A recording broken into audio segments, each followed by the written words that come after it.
Hey everyone, Brian here. Coming back with a couple new videos. I haven't been at this in a while, and I thought I'd walk us through Google Tag Manager instead of Google Analytics. Google Tag Manager is a popular tool now. It's been around for a couple years. Tag management solutions have probably been around for around 8 years at this point. But with the free version of Google Tag Manager, certainly made it more ubiquitous. Um, and I kind of want to give you like a brief overview of what it is in case your agency is talking about it, in case a freelancer is talking about it, in case somebody internal is talking about it, or maybe just somebody you follow on Twitter. So I have two windows pulled up. We'll go through the first one, which is essentially how it works in Sublime Text 2, and then I will walk you through what's going on my site, and you can kind of see over here that not a lot of things have been updated, so clearly been using it for the past 4 years at least.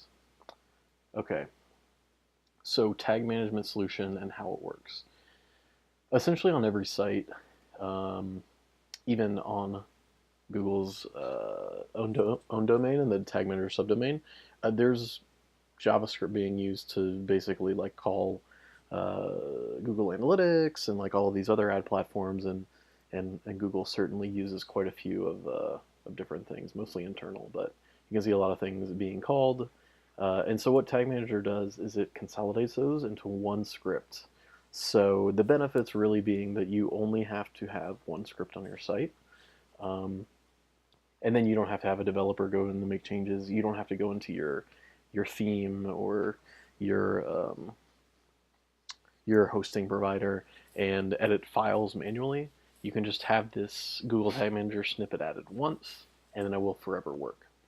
Um, so yeah, it's really cool. So this is what it looks like. This is an actual Tag Manager code. To see that, you can just go to my website, for instance, brianswanwick.com, and you can look at the source code and you'll find it. Just Control F for or Command F for GTM.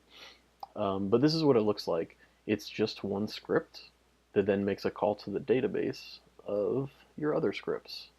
So you can see how easy it would be to just add this one thing to your site and never have to make any changes, as opposed to what I've basically done is consolidated all of these. So for instance, if you have somebody who wants to add a Google AdWords conversion tag, which I don't actually think exists anymore. I mean, certainly haven't used it in a while.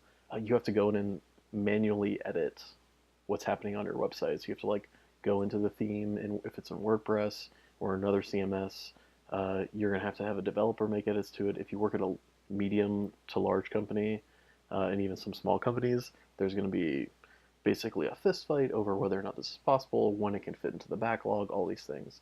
And really, the benefit to not having a developer do this is it empowers your marketing team.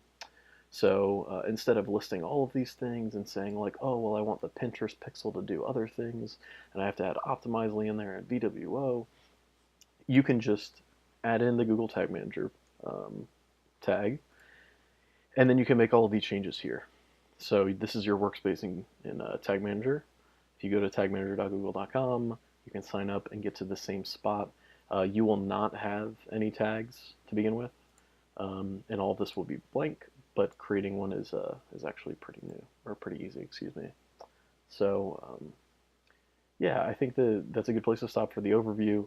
I'll walk you through what a tag is and what a trigger is and what some variables are as well in the next video. So stay tuned.